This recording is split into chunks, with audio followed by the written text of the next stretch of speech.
এই যে পিঠাটা দেখিন নাকছেন না, এটা তেল পিঠার মতন দেখা যায়ছে, কিন্তু আসলে এটা তেল পিঠার মতনই, কিন্তু মুই অন্যভাবে বানাছুং। তা কিভাবে বানাছুং মুই এই তেল পিঠাটা, তার জন্য তোমার প্রথম থেকে মোর ভিডিও খান দেখিন রাখবে। দেখলে বুঝির পাইবেন যে মুই এই তেল পিঠাটা কিভাবে বানাছুং। তা চলো ভিডিওত যাওয়া যাক। তা এই যে এই তেল পিঠা বানানোর জন্য মুই দুধ নিছুং 3 কাপের মতন। তা এই যে দুধ নিছুং, তারপরে নাগবে হচ্ছে ময়দা, মানে আমার ময়দা যেটা কই সেইটা। আর তারপরে নাগবে হচ্ছে চাউলের গুঁড়া আছে না, চাউলের গুঁড়া মানে আমার যেটা কই চাউলের আটা। তা এই চাউলের আটা, তারপরে নারিকেল কোড়া মানে নারিকেল কুন্নি, তারপরে আরও কী কী লাগবে সেইটা আমি তোমাকে বলছি। তা নারিকেল কুন্নির পরিমাণ মতো দিবেন, যাই যেমনটা খান। তারপরে লাগবে ইস্ট অথবা বেকিং পাউডার, যে কোনো একটা দিলেও হইবে, আর কালো জিরা। তা তোমার যদি ইস্ট থাকে ইস্ট দিবেন, আর না থাকলে না দিবেন। চিনি, তারপরে চিনি, তারপরে এবার মুই একটা বাটি নিয়ে এই যে ময়দা আর আটাগুলো সবগুলো দিম, মানে চাউলের আটাগুলো আর ময়দাগুলো মিক্সড করি মুই দিম। দিয়ে তারপরে পরিমাণ মতো দুধ দিয়ে ভাল করে মুই নাড়িম।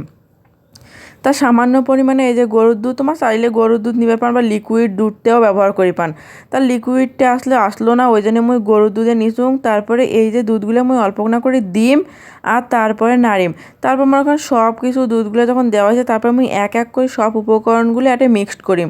তারপরে দিম নারিকেল কুন্নি, তারপরে দিম চিনি, স্বাদ মতো মিষ্টি, যায় যেমন খান, কম বেশি যার যেরকমটা পছন্দ।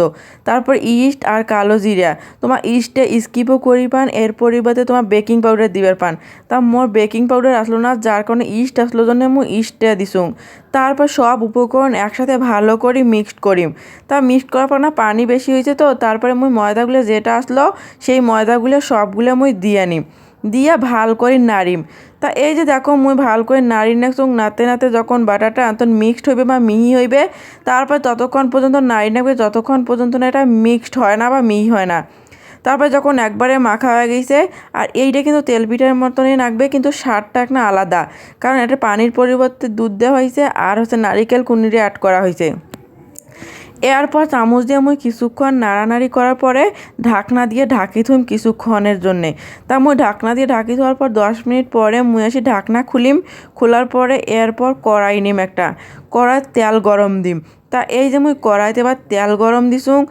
কড়াই তেল গরম দেওয়ার পরে গরম যখন হয়ে আসবে, তারপরে মুই ডাবুত করি তুলিয়ে আটেকোনা দিম। তা এই যে মুই এক ডাবু করে দিবেন, যাই বড় করে বানাচ্ছেন বড় করে বানাবেন, যাই ছোটো করে বানাচ্ছেন ছোটো করে বানাবেন, সব কিছু নিজের মনের ওপর। তা মুই ভাবছিলাম যে পিঠাটা যেহেতু নারিকেল দেওয়া আছে ফুলবে না, তা নারিকেল দেওয়া সত্ত্বেও দেখো পিঠাটা কি সুন্দর ফুলছে। তা এই যে দেখো পিঠাগুলো মুই আন্তন করে সবগুলো ভাজি নিম।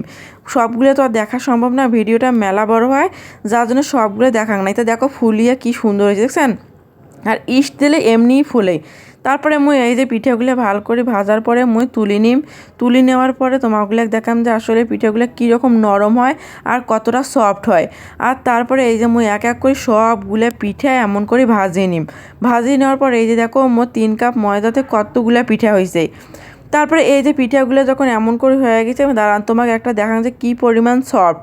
তা এই যে দেখো মুই একটা হাতত নিয়ে তোমাকে দেখানোর মধ্যে দেখো নরম, এই পিঠাটা কিন্তু 3 দিন পর্যন্ত নরম থাকবে, কোনো শক্ত হইবে না। আর যদি তোমার নারিকেল না দেন, নারিকেলের পরিবর্তে কিন্তু ডিম দিবার পান, ডিম দিলেও কিন্তু ভালো লাগে। তা আজকে এই পর্যন্ত কেমন কমেন্ট করে জানান।